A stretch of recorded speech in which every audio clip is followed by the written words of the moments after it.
पहले गायब हुई डायना, और जब वो वापस मिली तब भी उसकी उम्र 5 साल की ही थी। जी हाँ, अब 5 साल की डायना के साथ जो हुआ वो जानने से पहले चैनल को सब्सक्राइब जरूर करें। तो डायना थी बियांका और गैब्रिएल का इकलौती बेटी जो बहुत जिद्दी थी। पर अजीब बात ये थी कि डायना को होया बसियो फॉरेस्ट के बारे में सब पता था, जबकि उसके पेरेंट्स ने कभी उस जगह का नाम तक नहीं लिया था। जब भी वो फॉरेस्ट की फोटोज देखती थी उसे लगता जैसे वो जगह उसके लिए पहले से फेमिलियर हो। अब समर वेकेशन में बहुत जिद करने के बाद उसके पेरेंट्स मान गए और डिसाइड किए कि वो सब होया बसियो फॉरेस्ट पिकनिक के लिए जाएंगे। डायना, हम कल फाइनली होया बसियो फॉरेस्ट में जा रहे हैं, सब रेडी रखना। तो अगले दिन सुबह को वो लोग निकल पड़े। प्लान था कि शाम के 6 बजे के पहले वापस आ जाएंगे सब, क्योंकि उस जगह को सेफ नहीं माना जाता था। फॉरेस्ट पहुंचते ही डायना बहुत खुश हो गई। वो इधर उधर घूमने लगी जैसे उसे हर रास्ता पहले से ही पता हो। सच में अजीब है, हमने इसे इतना खुश पहले कभी नहीं देखा। तभी खेलते खेलते डायना को एक लड़की दिखाई दी। वो भी उसी की उम्र की थी। मेरे साथ चलो, मैं तुम्हें एक अलग जगह ले जाऊंगी और फिर तुम्हें वापस भी ले आऊंगी। डायना खुशी खुशी उसके पीछे चल पड़ी। करीब 10 मिनट बाद उसके पेरेंट्स को एहसास हुआ कि डायना गायब है। डायना अभी यही थी, यही कहा। दोनों मिलकर उसे ढूंढने लगे। फॉरेस्ट के लोगों को भी बुलाया गया। कई घंटे तलाश चली। शाम होते होते सब लोग वापस जाने लगे। रात होने वाली है, यहाँ रुकना ठीक नहीं है। जो रात में अंदर गया वो अक्सर लौट के नहीं आया। लेकिन डायना नहीं मिली। दिन महीनों में बदल गए, कोई निशान नहीं मिला। आखिरकार उसके पेरेंट्स ने मान लिया कि डायना अब जिंदा नहीं है।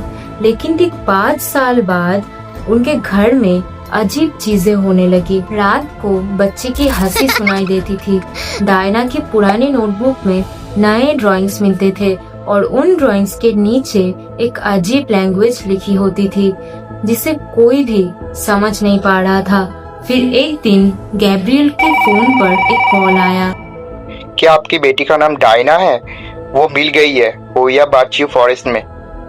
ये सुनते ही दोनों वहाँ पहुँच गए, लेकिन डायना को देखते ही वो लोग डर गए क्योंकि 5 साल बीत चुके थे, पर डायना अभी 5 साल की ही थी। बियांका ने रोते हुए पूछा, तुम कहाँ थी इतने साल? डायना मुस्कुराकर बोली, मैं तो सिर्फ अपनी दोस्त के गांव गई थी। वहाँ सब मुझे जानते थे। मेरी दोस्त ने बताया था कि मेरी एक और फैमिली भी है और 5 साल तो नहीं हुए, बस 5 घंटे ही वहाँ थी मैं।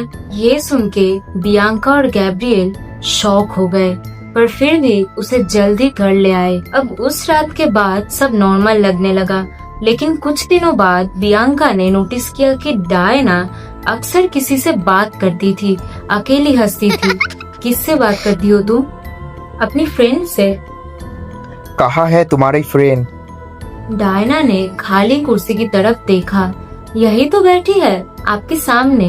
पर अजीब बात, रूम में कोई भी नहीं था। तब उन्हें समझ आया कि शायद वही लड़की घर में हंसती थी और नोटबुक में ड्राइंग्स बनाती थी। अब फिर उन लोगों ने अपने रूम जाकर उसी रात डायना की सीसीटीवी फुटेज देखने लगे। शुरुआत में डायना अकेली बैठी थी, फिर अचानक उसके सामने एक दूसरी लड़की बैठ गई। फिर लैपटॉप की स्क्रीन ग्लिच होने लगी और जब स्क्रीन नॉर्मल हुई डायना गायब थी। सिर्फ वो दूसरी लड़की स्क्रीन के सामने बैठी थी और उसके चेहरे पर एक अजीब सी मुस्कान थी।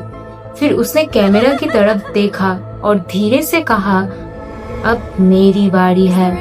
और उस रात के बाद डायना फिर कभी नहीं मिली। तो अगर आपको स्टोरी पसंद आया हो तो लाइक, शेयर एंड सब्सक्राइब जरूर करना और हम फिर मिलते हैं हमारे नेक्स्ट वीडियो में। तब तक के लिए गुड बाय।